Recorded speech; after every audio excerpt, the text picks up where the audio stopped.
embarrassing, but they wanted a picture in front of the green. Thanks so much. Thank you. This is the first one of these shindigs I'm doing, so I haven't really got my whole shtick down. So you're going to get a little more of the really what's popping into my head. I'm going to mostly have you ask any questions you want on anything that I know about. So stay away from sports. But I want to talk about my new book, which is Every Day is an Atheist Holiday. The last book, God No, started out with Glenn Beck.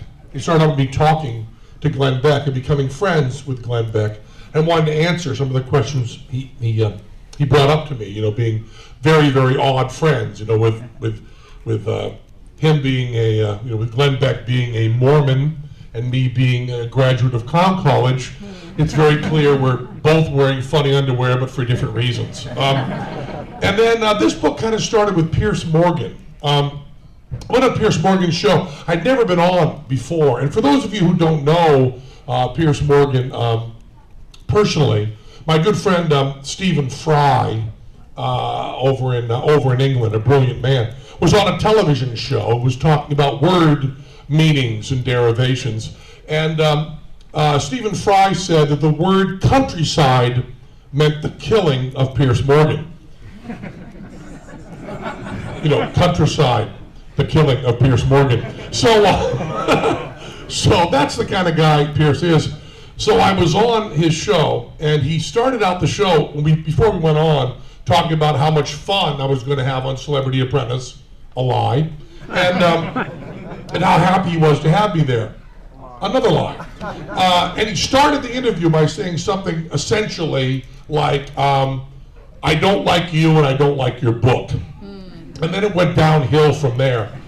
And one of the things he did in trying to rattle me as an atheist was he talked about fear of death, and then hit what I thought was a little bit below the belt by talking about my mom. And I'm a real mama's boy.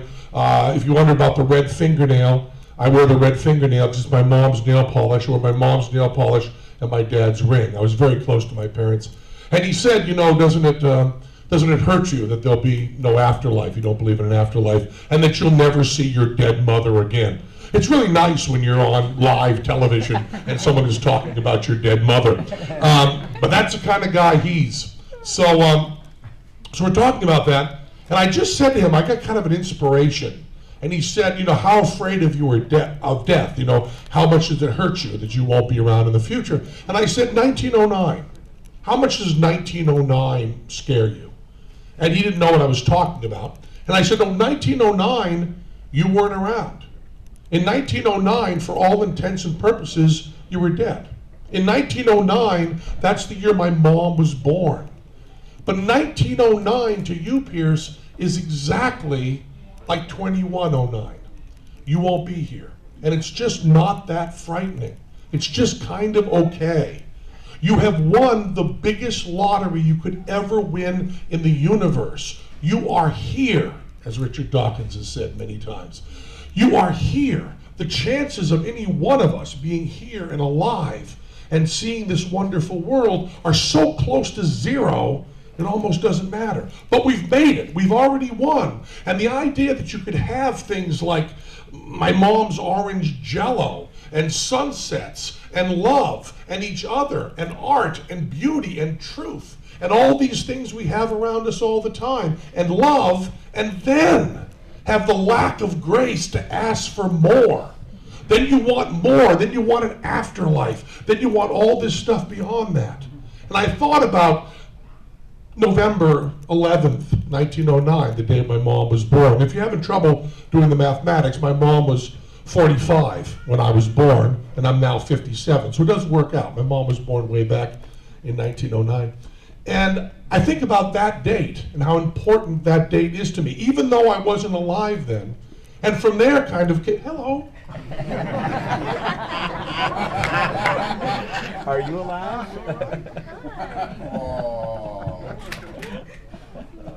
It's very funny that of everybody in this room, the child chose to approach me. Clearly the least scary and gentlest person in the room. Is she okay there? So that gave me the idea that holidays, holy days, are every day. Every single day is an atheist holiday. And although everybody has said this in the arts, it's really important to enjoy and love every day. And being an atheist and not believing in an afterlife doesn't take away from that joy, but makes every moment of that joy more precious. So I go through, and from that kind of idea about truth and beauty, I then talk about many, many stories, like fucking a turkey on Thanksgiving, which a friend of mine did. And for those of you who liked, from the last book, me dropping my dick in a blow dryer, we have all the skin coming off my balls after being stung 25 times by bees, naked in front of people, right here in New York City, as a matter of fact. And there's a lot of stories like that. And I also talk a lot about Celebrity Apprentice. And I tell a very long story about Clay Aiken, who was Clay Aiken over that time. And I also talk about Donald Trump, who I want to say, there's been a lot of controversy about Donald Trump. But the one thing I do want to say is I'm the guy who did the show Bullshit, and I have been this close. I want to get a picture of me doing this gesture on stage. This close to Donald Trump's head, and he is not wearing a toupee. He does not wear a toupee. But his hair does look exactly like cotton candy made of piss. But he is not wearing a toupee. So I've been doing, as I'm here, I've been sequestered in New York City doing the Celebrity Apprentice All-Stars. And there's certain things I cannot comment on from there, but there's other stuff that I can comment on. Anything you want to know about Every Day as an Atheist Holiday, or anything you want to know about anything. I started doing interviews this morning on Fox and Friends, and then I went to Opie and Anthony, then I did 2.5 hours on Sirius doing other stuff, then I did The Big Think, and I am all wound up and ready to talk about anything. So I'm also going to be doing, after this, I'll be doing my good buddy, Greg Gutfeld's show, Red Eye, and then I'll go right over to do LOD's show, and Lawrence O'Donnell Jr., who has a show over on MSNBC. I may be the only person who goes directly from Fox News to MSNBC on one thing, but they're both friends of mine. And LOD, Lawrence O'Donnell Jr., is also represented heavily in the book. One time when LOD and I decided to stop swearing completely, which is really fucking hard for both of us. And the other place he's represented is when I was blackmailed. Just last year I was blackmailed, worked with the FBI, did everything I could to keep it completely quiet, and then wrote a chapter about it and put it out in the book that I'm trying to make very successful. So I'm a man of complicated motives. But if there's any question, anything, just stick your hand up and I will answer it. Probably in a very long, no one has any questions. Sir, in the back with the mic. I gotta try. How do you do the bullet and mouth trick? We do a bullet catch in Vegas. And the bullet catch is a really interesting trick. It is a trick, there's a book out, and I'm supposed to only push my own book, but this other book is really hard to get, so fine. There's a book called 12 Have Died, which describes how 12, and it's now up to about 14 people have died doing the bullet catch. The bullet catch is the trick that Chung Ling Soo died on stage doing at the London Palladium in the early part of the 20th century. The bullet catch essentially goes like this. You get someone up from the audience, they sign a bullet, it's loaded into a gun, it's shot across the stage, and the magician catches it in his hand or in his teeth, lately usually in his teeth. And it is a trick developed, it's a pure American trick. And although this is going to seem like a very sick joke, it's not. It was developed by Native American magicians who, as their act, would ask the people from England to shoot guns at them, which turned out badly. But and they would catch the bullet in their hands. It's a conjuring trick. It's a what we call a swindle or a ripoff. And Teller and I do a two-person version where the guns are loaded, bullets are loaded in 357 Magnums, two of them, and then shot across the stage, and we catch them ostensibly in our teeth. It's a trick. Now, we worked about 3 years on developing this trick, and some of the technology for it is very, very involved. But what I find so interesting about it is Chung Ling Soo had the audience member take the bullet, loaded the gun, and shot him. Now, he was using a method for this where he had two barrels of the gun, essentially side by side. He was using a muzzle loading gun that he would tamp down. And he would put the powder in one chamber and then sneak the bullet out, have a fake bullet in, and just be firing right across the chamber, a safe weapon, an audience member would be. And he had been doing the trick a long time, and the gun had gotten fatigued, and a piece of metal had broken off, got into there, and he was shot in the face by a piece of metal on stage at the London Palladium in front of a sold-out house. And I've always wondered if after that show, the police came in and said to the guy who fired the gun, okay, let me get this straight. Walked up on stage in front of 3,000 people, you signed a bullet, loaded into a gun, pointed it to the man's face, pulled the trigger, shot him in the face, he's dead. Is that right? Yes. Okay, you can go. But if you have any questions later. The other guy, this is the one I'm most afraid of. There was a magician called Willard, the Wizard of the West, who was a snake oil salesman, essentially, who would sell, health products and then end his show by catching a bullet in his teeth. And Willard of the West was a very, very careful magician and believed he had a very, very safe method. But he was on stage, and the bullet catch came at the end of his act. He was about 15 minutes into his act, and a person stood up in the audience and said, "Catch this," and shot him in the face. Another magician who died doing this was a magician who had a great method where he would take the bullet, which is a muzzle loader once again. This is a magician in the late 19th century. Take a bullet, have it signed, and then he would put it into the gun and then tamp it down. And he would tamp it down with his wand, which is kind of a nice little moment, right? He takes the gunpowder and pours it in, and then takes the bullet that's signed and puts it in, and then takes his wand and tamps it. And his method was a really, really smart method. He had a black wand with ivory tips, and on the end of the ivory tip, he had a little piece of magician's wax. Now, magician's wax is wax. And it was stuck on the end of the wax, and he slid that wand into there. It would stick onto the bullet. And the nice thing is, he would then pull it out, turn it around, so he could feel the bullet in his hand. He could feel the bullet right there. So he has the slug in his fingers. It's already signed. He's then going to slip into his mouth. It's really a safe method, man. That looks really, really good on paper, right? And then, when he flipped the wand around and was holding it here, he would then take the other end of the wand and do one more little tamp down. And then when he pulled it out that time, you could see that the wand had nothing on it. It's a very good method, very, very smart. One night, he pushed the wand in, and unbeknownst to him, the ivory tip of his wand came off in the barrel.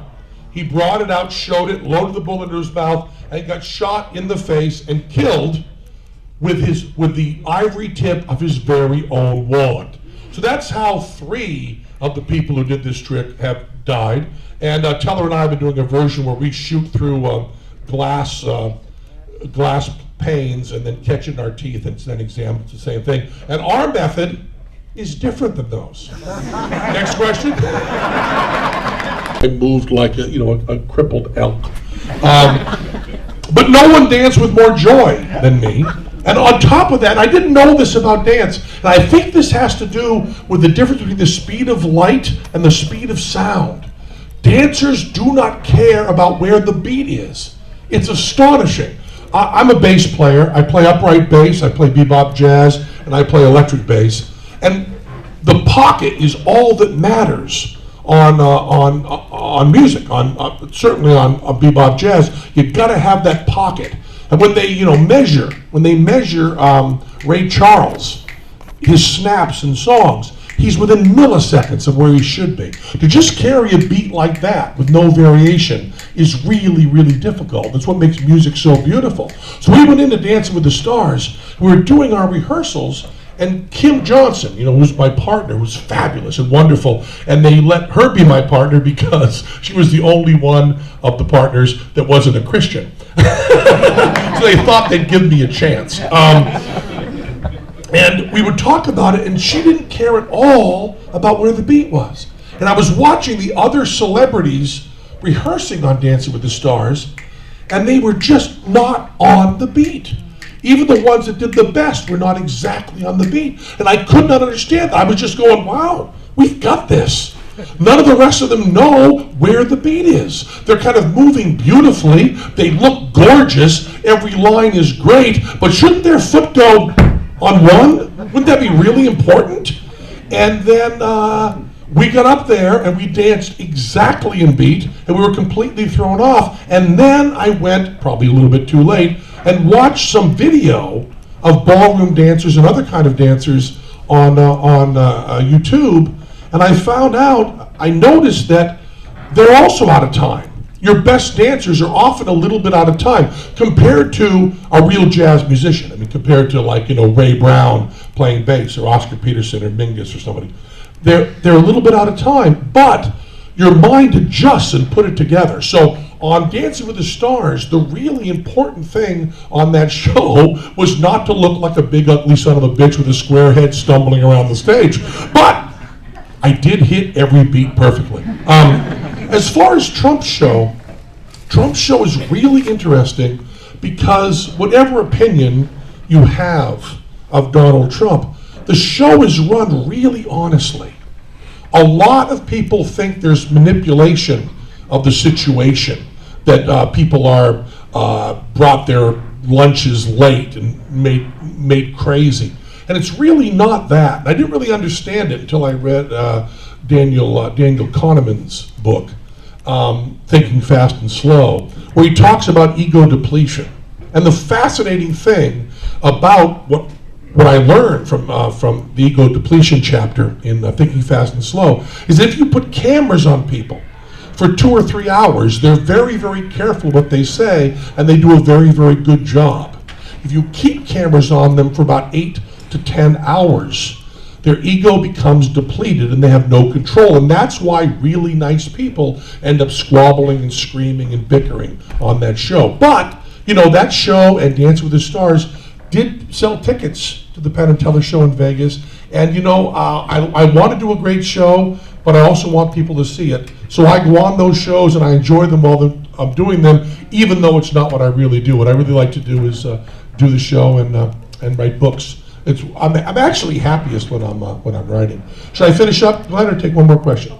Yeah, a couple more questions. Yes, sir. I absolutely enjoyed your eloquent take on the big think of the Republican primary. Way back, but used as a political force, Christian really does start up about the time the anti-abortion movement starts up. It starts up late 60s, 70s is when it starts up, and really doesn't hit it until Jimmy Carter is president. Because before that, like the late 19th century, you had Robert Ingersoll, who was the really great atheist at the time, Mark Twain, and you had Huxley, who were all traveling around the United States doing lectures mostly on atheism. They were very, very popular. And atheist was not a bad word until it got associated with the socialists in the early part of the 20th century. But in the late part of the 20th century, they came up with this word Christian.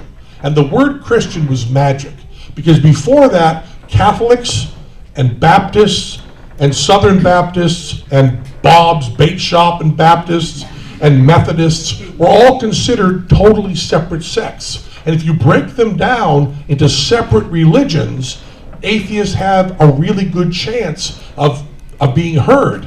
But then they come up with this Christian thing and had this really powerful take. So people who are just completely crazy, like Michelle Bachmann and people like that, Sarah Palin, and even Obama with his crazy church in Chicago, all of these people are parts of religions that are very, very small groups.